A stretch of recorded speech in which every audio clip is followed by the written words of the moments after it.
Hey guys, how's it going? Welcome back to Crazy Panda. Today's show is going to be anime talk. And we'll be talking about Ghost in the Shell this episode, the first season, which basically covers the Laughing Man plot in the series. And I figure since the new movie trailer has been released with, Scarlett Johansson, I should probably get this review out. And I am really, really excited, nervous for the film as well, just because I really, I'm still nervous, but I had a lot of doubts, but the trailer really showed a lot of potential. It's really similar to the original animated movie made in 19 whatever, I can't fucking remember. So I'm very excited to see it. Hopefully it's amazing. Hopefully it's at least decent. Could open a lot of doors to a lot of new anime live action movies with well written plots and that are thought out, which is much better than what we currently have. The fucking abomination that is Dragon Ball Evolution.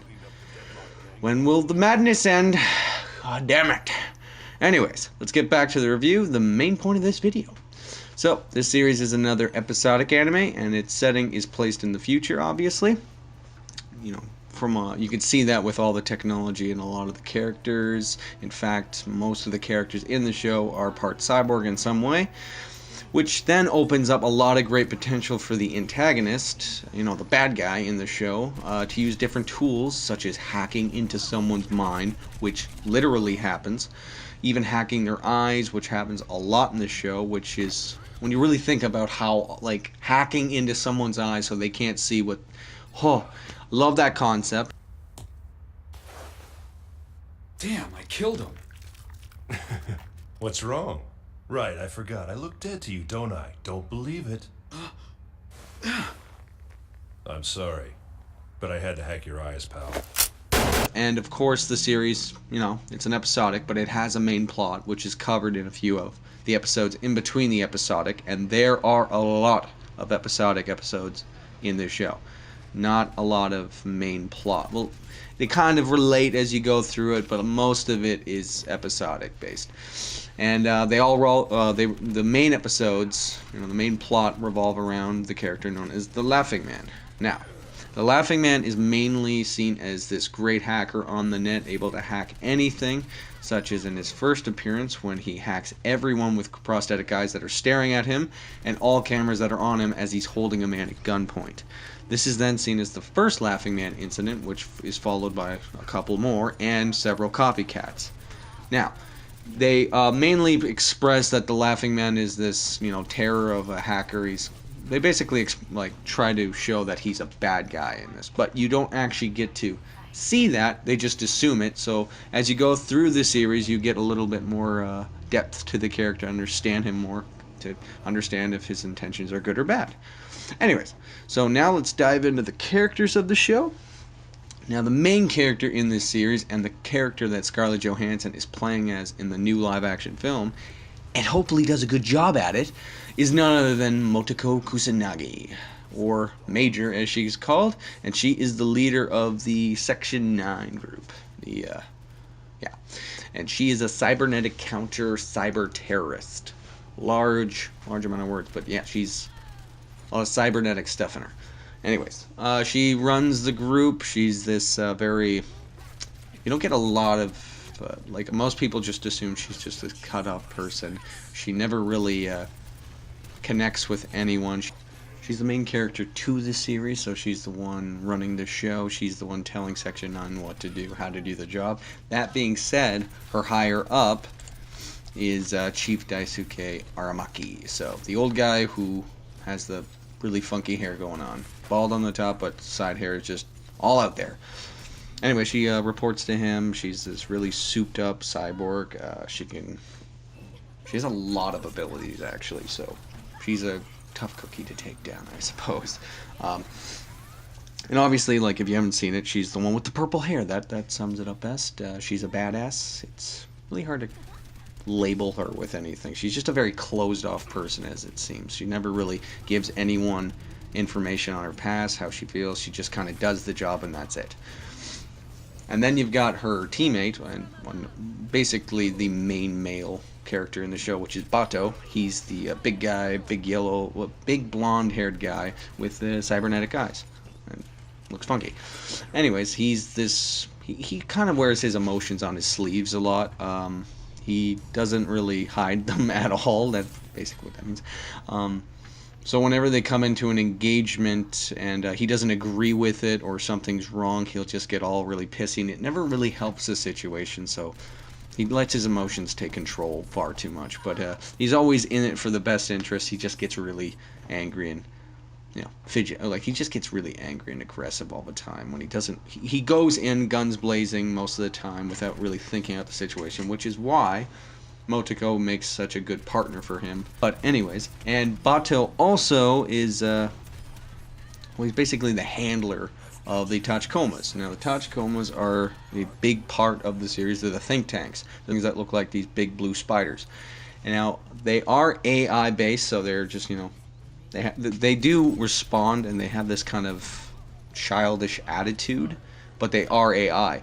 But throughout the series, they start actually developing ghosts. Now, ghosts in the series is basically, they're trying to say that a ghost is basically a soul. Yeah, that's what I get from it, at least. And they're starting to actually develop consciousness. That's what they're starting to get to the point of, and that part of the series where they're actually starting to evolve. The Tachikomas are, well, they're just silly in hindsight too, like.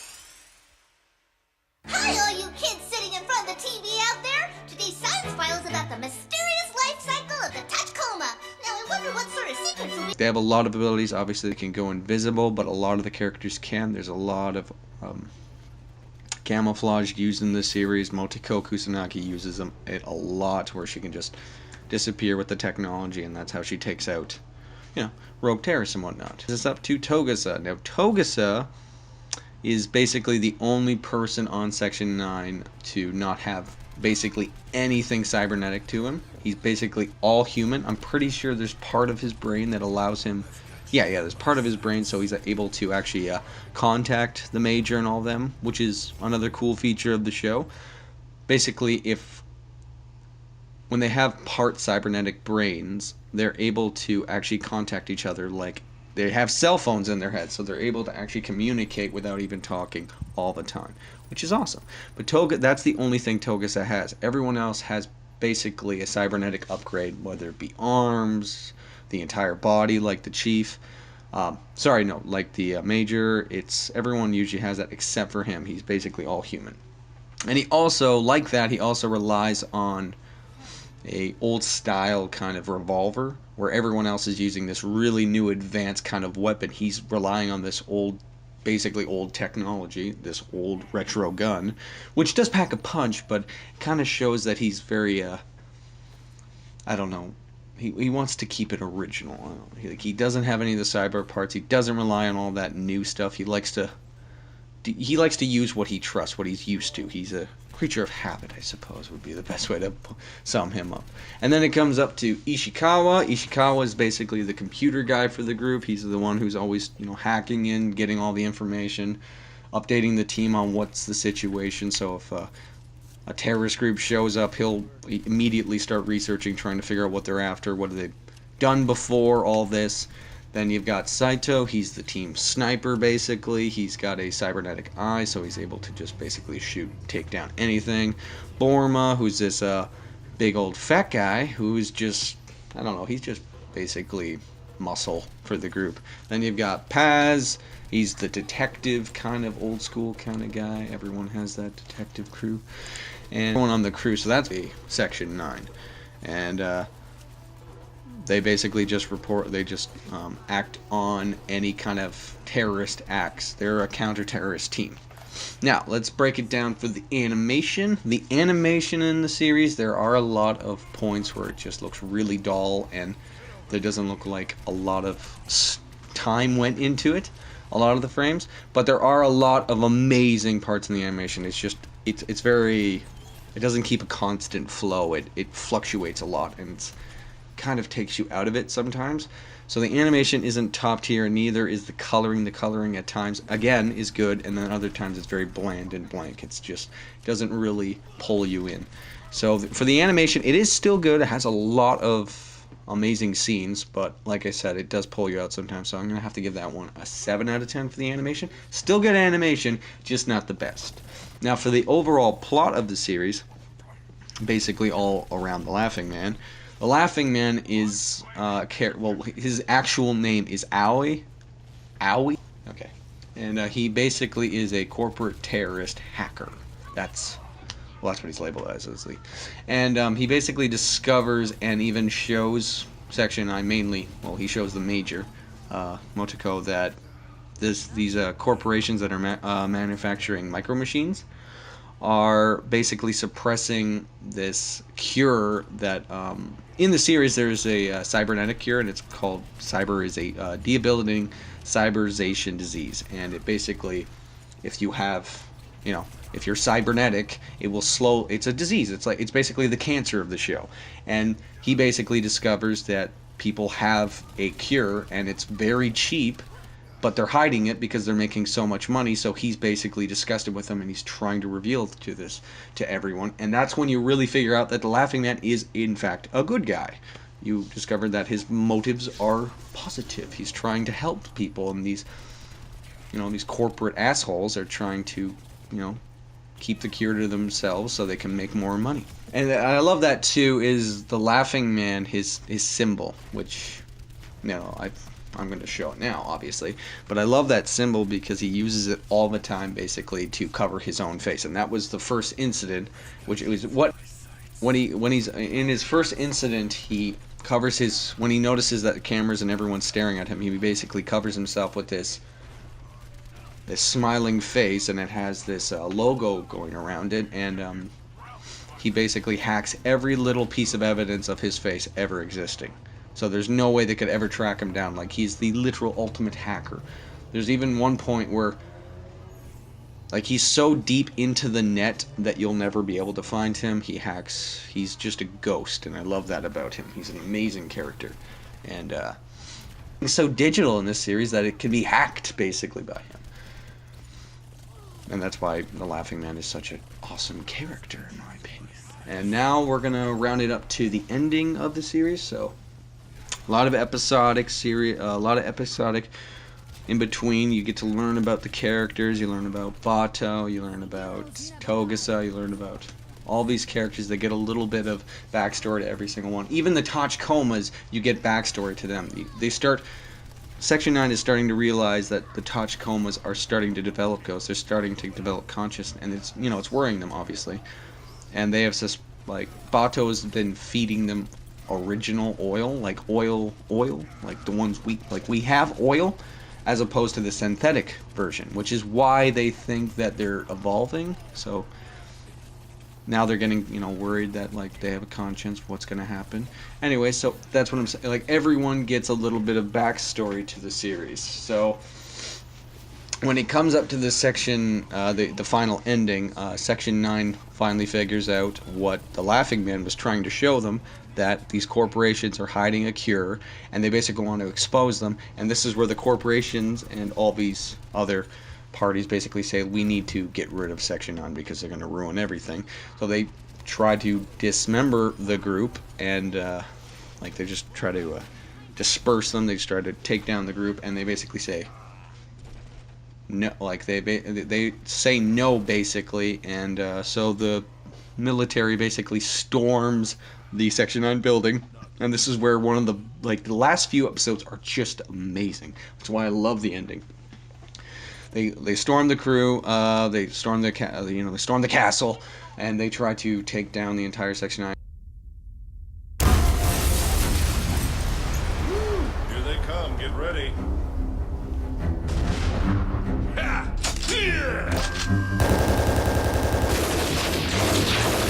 Obviously, the Section 9 has a lot of, they're counter-terrorists, so they're pros at this. So a lot of fighting, a lot of awesome animation in these parts. And then they basically fake their own deaths by putting a bunch of synthetic bodies into the burning building, which is, Anyways, and then they all disperse, and they basically say, everyone stay alive, and one by one they all get caught. One goes in the sewer, gets caught. They all eventually get caught. And then it comes down to just the two, Bato and Motoko. And Bato remembers that there's this watch that it's a very special heirloom to Motoko, and he wants to go out of his way to go to her house, risking everything to get this bloody watch. Anyways, they of course are waiting for him, and this is the part where you see all these Tachikomas are fighting for their, like, they don't need to, they're not, like, they're machines, they have no responsibility because the Section 9 has been broken up, and they're defending everything, they're willing to die. And they do. They jump in the way, they jump in all the explosions just to save Bato. Mr. Bato! Goodbye, Mr. Bato! And this is where Motoko is basically talking to them, saying, like, you have ghosts. This is... And they save Bato, and then Motoko and him go to a safe house and escape. And that's where... This is where the ending of the series gets a little weird. They're getting on a plane, him and Motoko, and then Motoko's head gets blown off.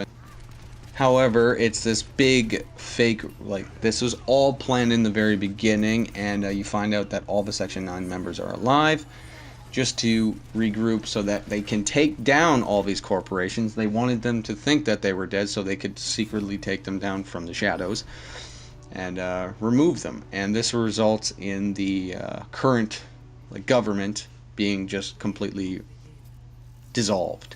And that's where the series basically ends. And it's such a good series. Like, I love that. It's not your typical run-of-the-mill, like, very basic. Like, you really got to pay attention in this show. Like, you can't just, be doing something else or anything like that. You really need to pay attention to this show if you really want to understand everything. I've seen the show, I think I've seen the show like 5 times this one season, and there's still parts that I miss here and there. But it's a very good show. I really recommend it. And I'll eventually get around to the second season, which is called Second Gig, which is awesome. I'll eventually get around to doing that one as well, but we'll just start with this one. And of course, we're going to do a big screen for the new movie. I really hope it's amazing. I really hope Scarlett Johansson kills it. We can only pray, and then it'll just open the door. Maybe the next... I guarantee it. I'm already predicting it. If this movie does well, Akira is next, and I can't wait. If Akira is next, yes. Like, it's just... This one's just got to do it. It's got to do it. It's going to be Akira. There's just going to... Huge just list of films. Maybe Cowboy Bebop next if we're so fucking lucky. But anyway, so let's just round this up. So overall, I'd have to give Ghost in the Shell Standalone Complex a overall rating of 8 out of 10. Now, like I said, that the animation, it brought it down a little bit. At points, there's a little bit too much episodic. I would have liked a little bit more main story plot, but it's still an amazing series, obviously. 8 out of 10. That's a solid A. So I really suggest going watching if you haven't, and again, if you have, go watch it again. Goddamn. And yeah, so thanks for listening. If you enjoyed what I had to say, give us a like, maybe a sub. That'd be lovely. And we'll catch you next time on Anime Talk.